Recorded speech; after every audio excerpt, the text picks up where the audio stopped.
કરવામાં આવી હતી। 78.21 લાખ કરોડ છે। કેન્દ્ર સરકારના બજેટમાં ગુજરાતને 43,000 કરોડ જેટલી રકમની ફાળવણી કરવામાં આવી છે, જે ગત વર્ષે ફાળવેલ રકમ કરતાં 12% વધારે છે।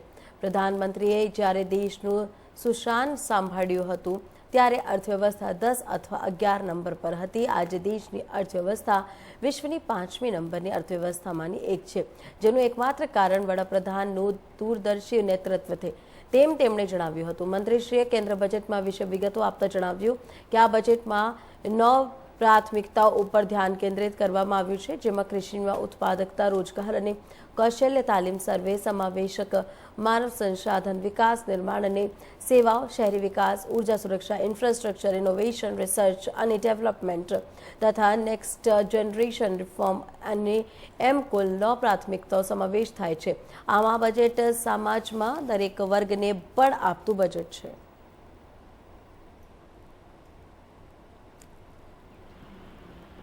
દેશના યશસ્વી વડાપ્રધાન માન્ય મોદી સરકારનું આ 11મું બજેટ અને કેન્દ્રીય નાણામંત્રી નિર્મલા સીતારામનનું આ 7મું બજેટ રજૂ થયું છે। કેન્દ્ર સરકારના બજેટમાં 48.21 લાખ કરોડનું ખૂબ જંગી બજેટ મૂકવામાં આવ્યું છે, ત્યારે ગુજરાતના ફાળે લગભગ 43,000 કરોડ કરતાં પણ વધારે રૂપિયા એક ગુજરાત સરકારને ફાળવ્યા છે।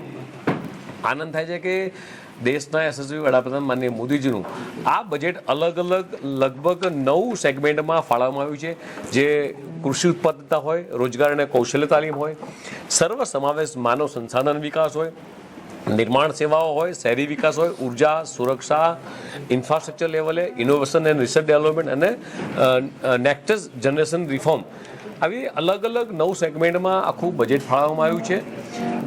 લગભગ 11.11 લાખ કરોડ રૂપિયા ઇન્ફ્રાસ્ટ્રક્ચર ક્ષેત્રે જ્યારે ફાળવવામાં આવે છે, ત્યારે કોઈ પણ કન્ટ્રીની અંદર, કોઈ પણ સ્ટેટની અંદર જ્યારે ઇન્ફ્રાસ્ટ્રક્ચરની અંદર કેપિટલ ઇન્વેસ્ટમેન્ટ કરવામાં આવે, એ કહી આપે છે કે દેશનો ગ્રોથ કઈ દિશામાં જઈ રહ્યો છે।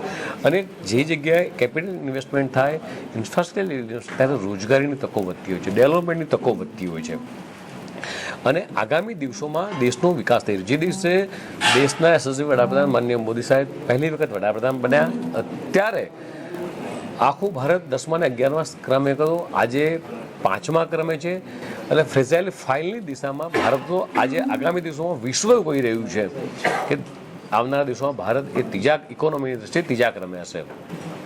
ગરીબની વાત હોય, ખેડૂતની વાત હોય, યુવાનની વાત હોય, મહિલાની વાત હોય, એ દરેક બાબતે દેશના યશસ્વી વડાપ્રધાન માનનીય મોદી સરકારનું, ભારતીય જનતા પાર્ટીનું, એનડીએ સરકારનું આ બજેટ એ સર્વસમાવેશ બજેટ તરીકે આગળ આવ્યું છે।